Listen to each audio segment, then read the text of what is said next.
I don't eat no bread, no crackers, no nothing no more. Gilbert is the one that eats that. You don't eat coffee no more? You don't drink coffee? I bought a new coffee maker. Look at it behind you, the baked one.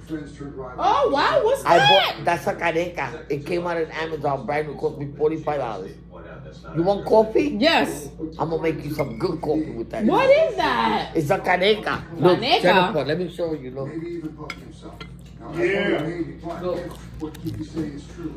And you put it, and then you put it here, and you turn it on. Jessica got me on it, and it brings up the coffee. Oh, it's a percolator. It's a percolator. Yeah, look how nice.